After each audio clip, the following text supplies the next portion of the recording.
Growing up without emotional love doesn't just hurt in childhood. It rewires your brain in ways that follow you into adulthood.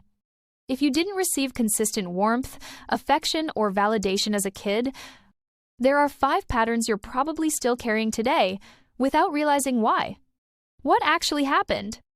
Developmental psychology shows that when love is inconsistent, conditional, or absent, the brain forms attachment wounds.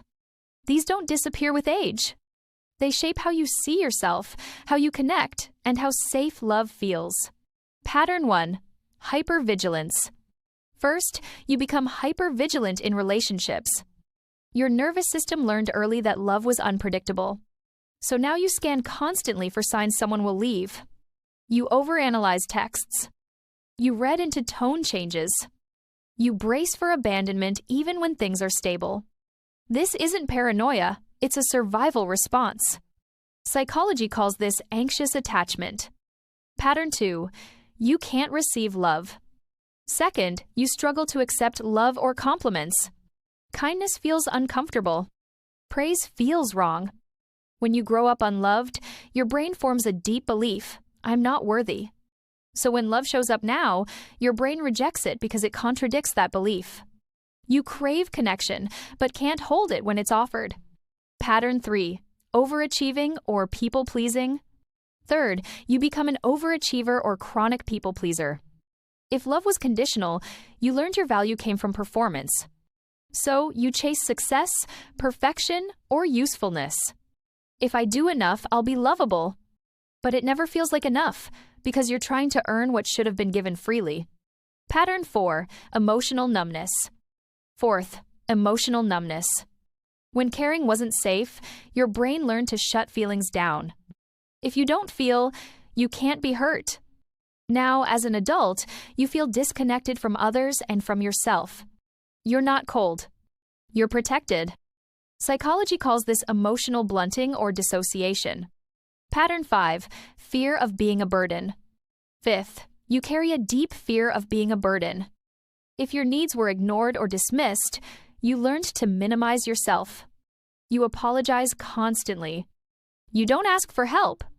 You'd rather suffer quietly than risk being too much. But having needs doesn't make you a burden. It makes you human. Here's what psychology wants you to understand. You're not broken. You adapted. Every pattern you carry was once a way to survive an environment that didn't meet your needs. And awareness is the first step to unlearning them. Nothing about you developed randomly. The way you scan for danger and closeness, the way praise feels uncomfortable, the way you push yourself to earn worth, or go quiet to stay safe, all of it has a history. Your nervous system learned early that connection came with conditions. So it adapted. It learned to anticipate loss before it arrived. It learned to perform instead of receive. It learned to mute feelings that once went unanswered. Those patterns didn't appear because you were weak or broken.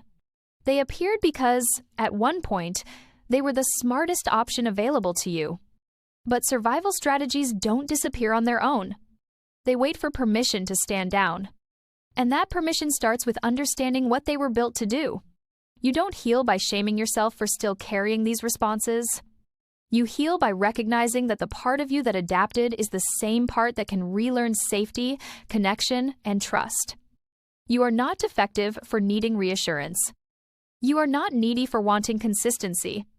You are not a burden for having emotions that once went unmet. You learned how to survive without being emotionally supported. Now you get to learn something harder, how to let yourself be supported without proving your worth first. That process doesn't make you weak. It makes you honest. And honesty is where real healing begins. Welcome to Bitter Vaccine. Medicine for the mind, no sugar added.